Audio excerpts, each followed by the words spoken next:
Baju kebaya kain bercorak, cantik memikat si gadis desa. Rukun negara 5 tertegak, penyatu rakyat berbilang bangsa. Baik-baik puisi yang telah saya sampaikan tadi menjadi pembuka tirai pidato saya pada hari ini. Sebelum saya memulakan untaian bicara, izinkan saya mengucapkan selamat pagi dan salam sejahtera kepada Tuan Pengerusi Majlis, Barisan Hakim yang Arif lagi bijaksana serta hadirin sekalian. Berdirinya saya di sini pada hari ini adalah untuk menyampaikan sebuah pidato yang bertajuk Kesopanan dan Kesusilaan Teras Pelengkap Rukun Negara yang kelima. Sebelum generasi kini semakin lupa, elok kita mengingatkan kembali sejarah kepada rukun negara ini. Rukun negara telah diisytiharkan pada 31 Ogos 1970 bersempena ulang tahun kemerdekaan Malaysia yang ke-13 oleh Seri Paduka Baginda Yang di-Pertuan Agong keempat, iaitu Almarhum Tuanku Ismail Nasiruddin Shah Ibni Almarhum Sultan Zainal Abidin. Rukun negara diperkenalkan rentetan asas perpaduan kaum yang dilihat rapuh dan goyah ketika berlakunya peristiwa 13 Mei 1969 yang menyaksikan pergaduhan dan rusuhan kaum di Kuala Lumpur pada ketika itu. Hadirin sekalian, semua rakyat Malaysia tidak kiralah yang memimpin dan yang dipimpin wajib mendukung prinsip ini bagi tujuan keamanan dan keharmonian negara. Lebih-lebih lagi para pemimpin.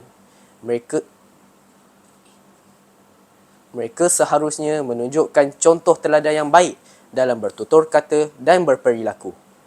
Mereka hendaklah berhati-hati dalam mengeluarkan perkataan secara lisan mahupun tulisan supaya tidak mengganggu sentimen dan perasaan mana-mana kaum di Malaysia. Adalah sesuatu yang berbahaya bagi negara untuk membiarkan pemimpin atau sesiapa saja saling mencela, saling menghina kerana akhirnya akan tercetus adalah kebencian dan api permusuhan yang boleh mencetuskan ketegangan dalam masyarakat. Oleh sebab itu, prinsip kesopanan dan kesusilaan hendaklah diutamakan dan wajib dipertahankan. Sidang Parlimen juga diharapkan tidak menimbulkan sesuatu yang bertentangan dengan prinsip kesopanan dan kesusilaan ini. Tambahan pula, pemimpin bukan sahaja dipilih kerana pencapaian dan pengalaman, tetapi kerana kepribadian mereka. Pemimpin yang berperilaku sopan dan bertata susila mampu bertindak mengikut situasi dan berupaya mengawal diri daripada mengeluarkan kata-kata yang tidak sopan.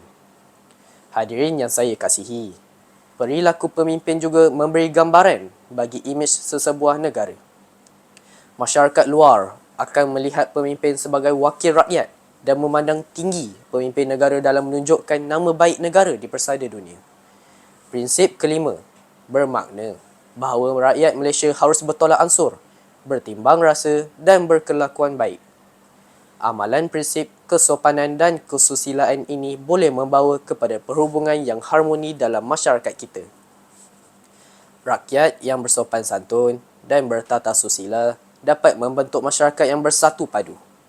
Prinsip ini sangat penting untuk mewujudkan masyarakat yang menghormati dan menghargai kepentingan kaum lain. Sesuai dengan Malaysia yang terdiri daripada masyarakat majmuk, rakyat harus menghormati dan saling memahami adat resam dan nilai hidup kaum lain supaya tidak menyinggung perasaan orang lain. Kesimpulannya, nilai kesopanan dan kesusilaan merupakan asas kepada pembinaan negara yang harmoni serta masyarakat yang sejahtera. Nilai ini perlu dipupuk dan diamalkan bagi menjadikan Malaysia negara yang maju mengikut acuan nilai dan budaya setempat. Mawar di taman merah menyala, buang durinya gubah jambangan. Adab sopan juga susila, setiap masa jadi amalan. Sekian, terima kasih.